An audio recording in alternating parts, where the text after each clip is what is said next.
സിനിമയുടെ പ്രൊമോഷന് നമ്മുടെ കൂടെ ഉള്ളത് അലിജോസ് പെരേര, ബ്രൈറ്റ്, പിന്നെ സന്തോഷ് വർക്കി, വിഷ്ണു കൊച്ചിക്കാരൻ. എല്ലാവർക്കും നമസ്കാരം. നമസ്കാരം. അപ്പൊ നമ്മള് വേര് സിനിമ ഇറങ്ങാൻ പോവാണ്. അതിന്റെ പ്രൊമോഷനോടനുബന്ധിച്ചാണ് നമ്മളിപ്പോ ഇവിടെ ഇരിക്കുന്നത്. അപ്പൊ നിങ്ങൾ എല്ലാവരും ഞാൻ അഭിനയിച്ചിട്ടുണ്ട് അല്ലെ? ഓരോരോ ക്യാരക്ടർ. പെരേരയുടെ ഒരു എക്സ്പീരിയൻസ് എന്ന് പറയാം. അഭിനയിച്ചെന്ന് വെച്ച് കുറച്ചുകൂടിയൊക്കെ അഭിനയത്തിലും സീരിയസ് ആയിരുന്നു, അതുപോലെ ലൊക്കേഷനിലും കൊച്ചു സീരിയസ് ആയിരുന്നു. അല്ല, ഇതിലും അഭിനയിച്ചപ്പോൾ കൊച്ചുകളൊക്കെ കമ്പനിയായിരുന്നു, പക്ഷെ ഇത് സീരിയസ് ആയി പോയി. നേടിയിട്ട് മാത്രം കമ്പനിയായിരുന്നു, ബാക്കി ഇപ്പൊ ഒരു ആർട്ടിസ്റ്റ് കമ്പനി ആയിട്ടാണ്.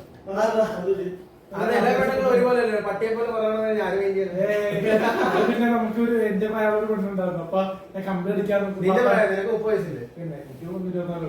അതല്ല, വെറുതെ 24.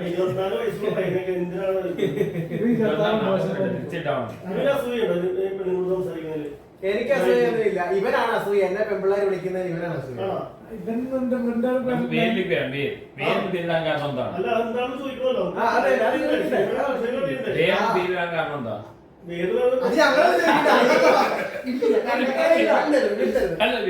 അവരോട് ചോദ്യം വരും.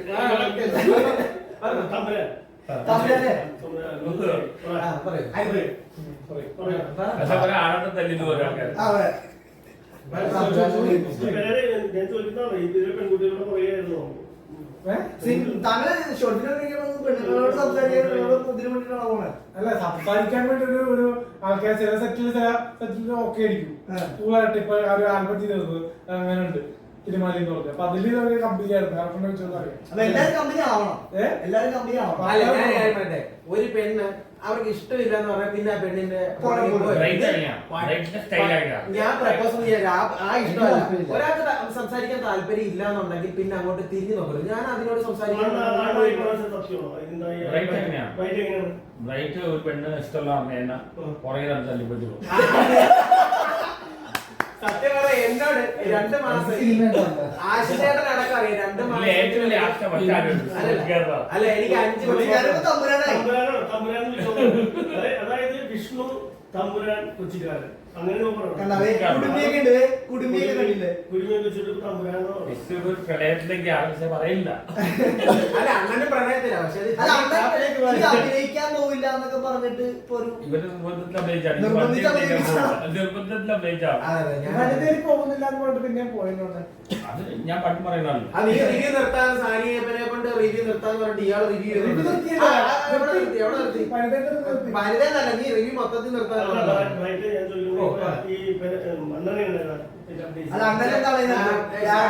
അണ്ണൻ ഒരു എന്താ പറയാ ലിയോ വിക്രം ഒക്കെ സിനിമ പോലെ ഒരു ക്ലൈമാക്സ് ലോകേഷിന്റെ ഒരു ലുക്ക് ചേഞ്ച് ഒന്നുമില്ല.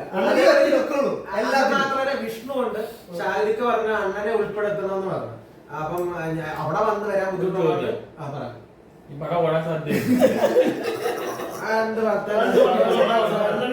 നല്ലൊരു വേഷമാണെന്ന് ലോകേഷ് കനകരാജിന്റെ മൂവിയിൽ ഇൻട്രോ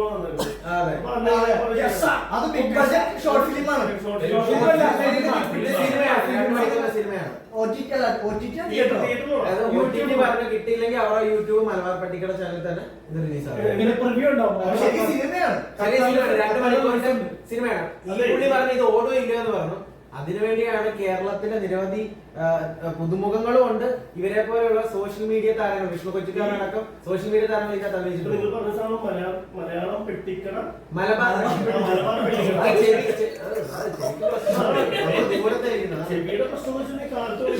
പിന്നെ ഇവൻ പറയുന്ന ഒരു കാര്യമുണ്ട്. സോഷ്യൽ മീഡിയ താരങ്ങൾ എല്ലാവരും എന്ന് പറയുന്നുണ്ട്. നീ അവരെ കളിയാക്കണ്ട. അവർക്ക് നിന്നെക്കാട്ടി കഴിവുണ്ട്. നീ കൂടുതൽ മക്കള് ചെയ്തിട്ടുണ്ട്.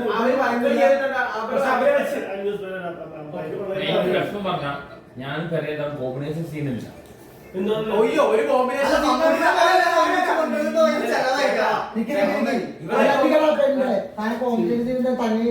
കെട്ടിപ്പിടിച്ച് അഭിനയിക്കുന്നതിനാണ്. ഇനി എന്തിനാ അല്ല ഞാൻ സത്യം പറഞ്ഞ വേറെ കാര്യം, എനിക്ക് നായികയില്ല, അത് വിഷമമാണ്. പക്ഷെ ഇവ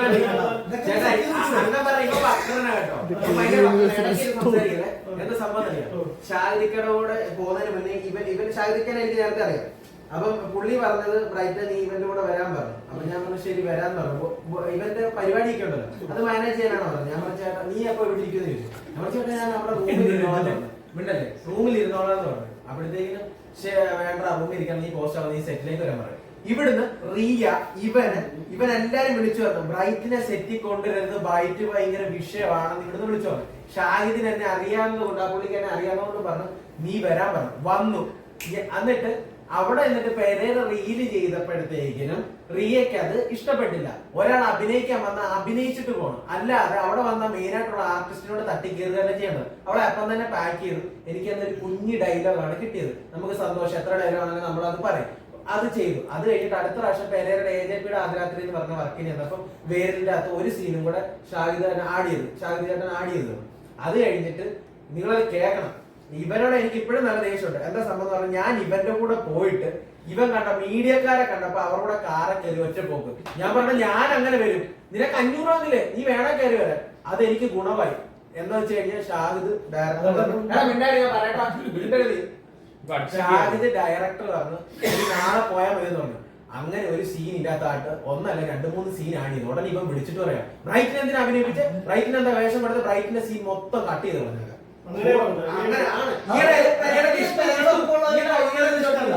ഇതിൽ പ്രശ്നം എന്ന് വെച്ചാൽ അവർക്ക് അറിവ് കൊടുത്തില്ലെന്നുള്ള സംഭവം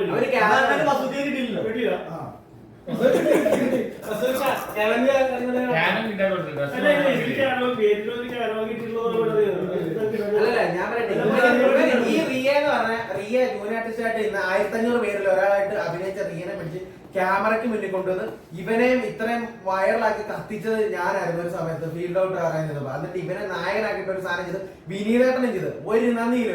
എന്നിട്ട് നമ്മളെ കൂടെ കത്തിച്ചാണല്ലേ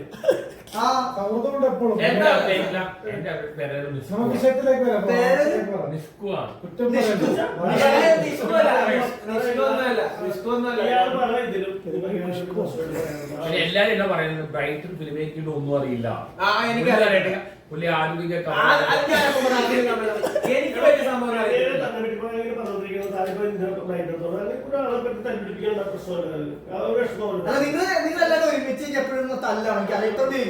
ഓരോ വർത്തമാനം ഞാൻ ഓപ്പൺ ആയിട്ട് കാര്യം പറയും. പെരേര റിയൻ വിവാദം വന്നപ്പോ ഞാൻ പറഞ്ഞു പെരേര തെറ്റുകാരനാണെങ്കിൽ ഞാൻ അവന്റെ ഭാഗത്ത് നിൽക്കില്ല. അത് മനസ്സിലായോ? ഇവരുടെ അടികളാക്കിയിട്ട് ഇത്ര വിവാദം ഉണ്ടാക്കിയിട്ട് പിന്നെ അവളെ കൂടി ഇവർക്ക് ഇറങ്ങാനും എടുക്കാനും പോയി. അപ്പൊ ഞങ്ങൾ ആരാ സത്യാവസ്ഥ ഫുഡ് ശരിയായില്ല. വിഷ്ണുയുടെ ഫുഡ് ഇഷ്ടപ്പെട്ടില്ല. ഓൾറെഡി ചതി ഇറങ്ങി തയ്യൽ മെഷീൻ ഇറങ്ങാൻ പോകുന്നു. അതിനകത്ത് ആവശ്യമാതെ വിഷ്ണു വിവാഹം ഉണ്ടാവും. അണ്ണൻ കഴിഞ്ഞിട്ട് കല്യാണം കഴിച്ചിരുന്നു.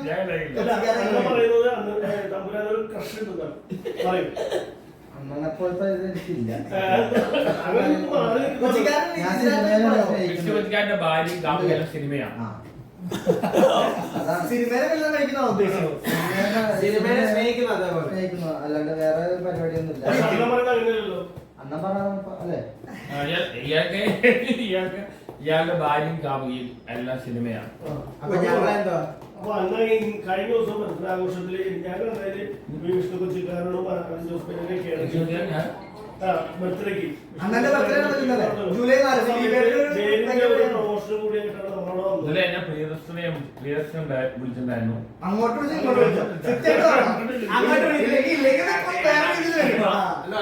സംസാരിച്ചു, നാദർശയോട് സംസാരിച്ചു, വിഷ്ണു സംസാരിച്ചു, ദിവ്യാബിയോട് സംസാരിച്ചു, അനാർക്കി ബർഗോട് സംസാരിച്ചു. അങ്ങോട്ട് വിളിക്കല്ലേ അറിയാമോ? അല്ല പുള്ളിയെ വിളിച്ച 2 പേരുള്ളൂ. ഒന്ന് രതീഷേട്ട്, ആക്ടർ രതീഷേട്ട്. ഞാൻ 12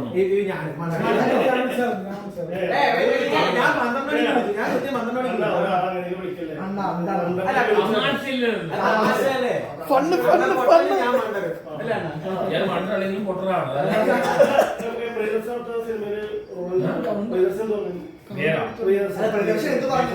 ഞാനിപ്പോൾ ഹാപ്പി ബർത്ത്ഡേ. ഞാനിപ്പോ ക്രിക്കറ്റ് ഞാൻ എന്റെ ബർത്ത്ഡേ പുള്ളി ബർത്ത്ഡേ എനിക്ക് വിഷയം എന്നോട് പറഞ്ഞു. സിനിമ ഫീൽഡായി ഒരുപാട് കോണ്ടാക്ട് ഉണ്ട്. ഓക്കെ ഈ പറഞ്ഞ പോലെ അപ്പൊ ആഘോഷിച്ചപ്പോ നമ്മുടെ അലിഞ്ചോസ്പേരേക്ക് ഭയങ്കര വിഷമകരമായ കാര്യങ്ങളുണ്ടായിരുന്നു. അദ്ദേഹത്തിന്റെ ബോഡികൾ തമ്പുരാനുണ്ടായിരുന്നു. അവർ ഇത്രയും ഗിഫ്റ്റും കാര്യങ്ങളൊക്കെ വളരെ സന്തോഷം ആഘോഷിക്കുമ്പോൾ അദ്ദേഹത്തോട് എന്തിനാണ് ഈ സംഭവം ഇത്രയും സന്തോഷകരമായിട്ടുള്ള പ്രോഗ്രാമിൽ വിഷ്ണു കൊച്ചിക്കാരെ ഗിഫ്റ്റ് കൊണ്ടുവന്നായിരുന്നു. ലഡു ജിലേബി ഇതെല്ലാം മേടിച്ചുകൊണ്ട് വന്നു. വലിയൊരു ഗിഫ്റ്റ് 5000 രൂപ ഒരു ഗിഫ്റ്റ് ആയിട്ട് വന്നത്. ഓക്കെ, വിലയാണ്. ഈ പറയുന്ന പ്രശ്നങ്ങളുണ്ടായ സമയത്ത് ഒന്ന് അവരെ സപ്പോർട്ട് ചെയ്യാറുണ്ട്. അവിടെ എത്ര പേരുണ്ടായിരുന്നു ഞാൻ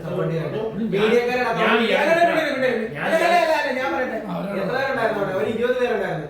ഈ മീഡിയക്കാരടക്കം ഈ വീഡിയോ എടുത്തോണ്ടിരിക്കുകയായിരുന്നു. ആരിടപെട്ടു? വിഷ്ണു കൊച്ചിമാരെ മാത്രമേ ഇടപെട്ടുള്ളൂ. മീഡിയക്കാരുടെ വീഡിയോ എടുത്തോണ്ടിരിക്കുകയായിരുന്നു. വിഷ്ണു വെച്ചാൽ മീൻ പഠിക്കാറുണ്ട് ബുദ്ധിയാണെന്നാ. പക്ഷെ ഇതുവരെ എവിടെ അടി കട്ടിയത് ആദ്യം ബുക്കിന് പുള്ളിയാണ്.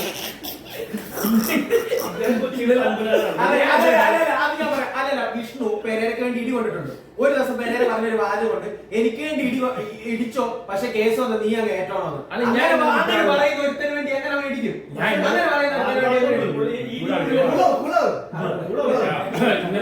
ഇന്നലെ ഈ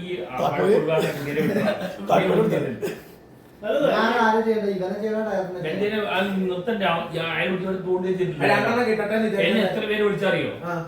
അവൻ കിട്ടുന്നത് തന്നെ ആയിരുന്നു. ആറാട്ടെന്നെ ഇന്നലെ കാണിച്ചത് അറിയോ? ഇപ്പൊ പോകുന്നതിന് മുന്നേ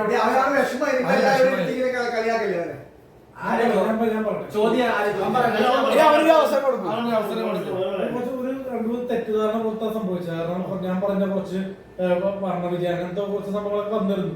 അത് മീഡിയക്കാർ ചോദിച്ച ക്വസ്റ്റ്യൻസ് എനിക്ക് എന്റെ ഒരു ഫോട്ടത്തിൽ പറഞ്ഞു പോകും.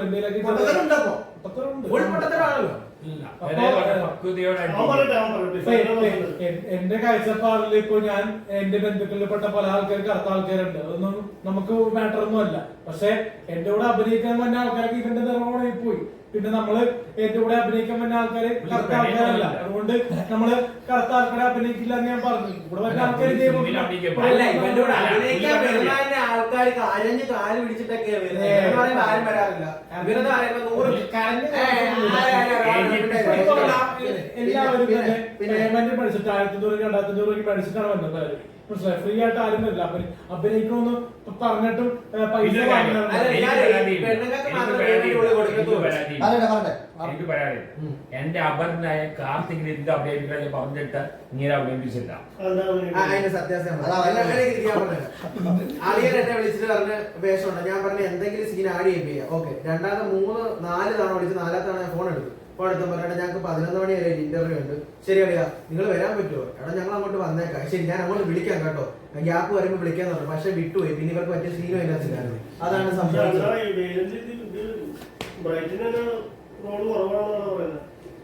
വേറെ ഇറങ്ങുമ്പോഴേ പറയത്തുള്ളൂ. ഞാൻ അതിപ്പം ഞാൻ പറയത്തില്ല. പലരും എനിക്കെതിരെ കളിക്കുന്നുണ്ട്.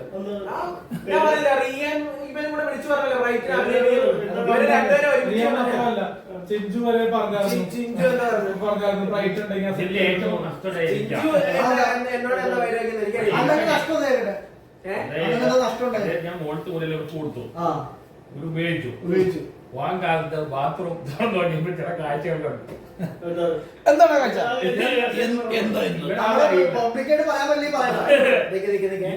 വെള്ളം ഒഴിച്ചിട്ടില്ല.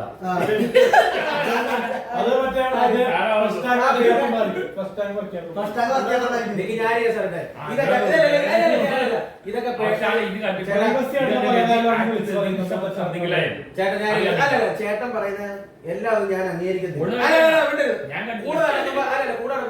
മറ്റോട് പോണോ? സ്വായി പോണോ? അവിടെ പോണോ? എന്നിട്ട് പോയി കഴിയുമ്പോ വ്യത്യാസം നാളെ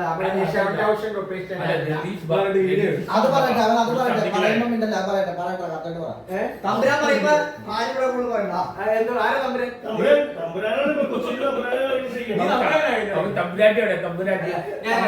അല്ലല്ല, ചിഞ്ചുവിന്റെ കേസ് പറഞ്ഞു. വേറെ ചിഞ്ചു ഒരാളെന്നെ വിളിച്ചിട്ട് ചിഞ്ചുവിന്റെ നമ്പർ ചോദിച്ചു.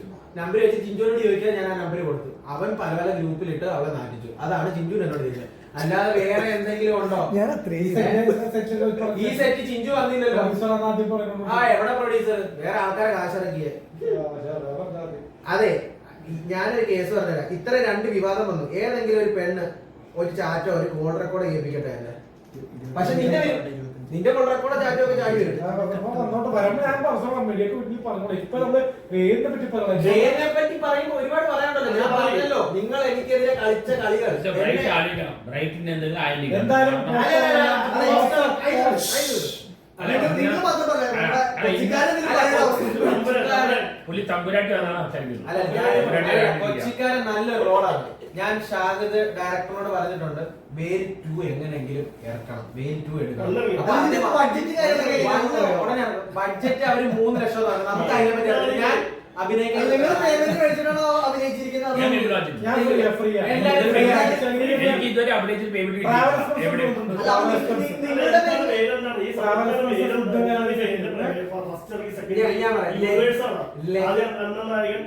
നമ്മളിതുവരെ പണ്ട് ബാഡ് ബോയ്സ് ചെയ്തല്ലോ റിയൽ ക്യാരക്ടർ, അതേപോലത്തെ മാറി ഒരു റിയൽ ലൈഫായിട്ട് ബന്ധപ്പെട്ട് ഞാനൊരു കാമുകനാണെങ്കിൽ ഒരു പെണ്ണ് എങ്ങനെ ബിഹേവ് ചെയ്യും, ആ രീതിയിലാണ് വന്നേക്കുന്നത്.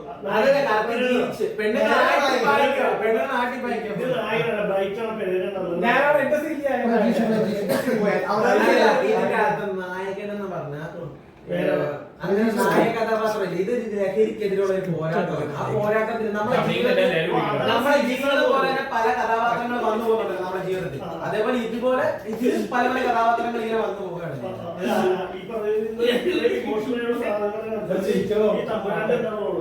അവര് ഗ്യാങ്സ്റ്ററിന്റെ ടീമിൽ ഒരാളാണ്, മെയിൻ ആളാണ്.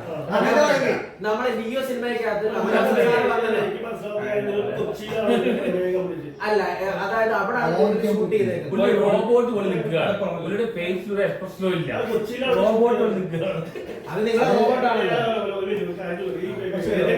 നിങ്ങൾ എന്ത് പരിപാടിയാണ്?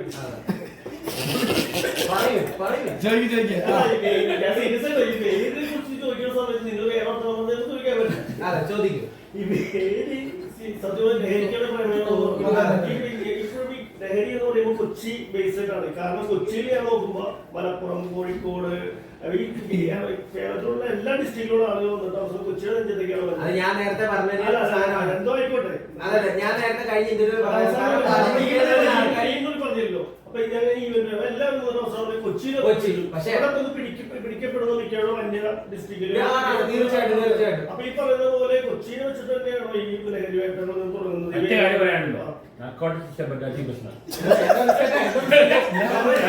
അത്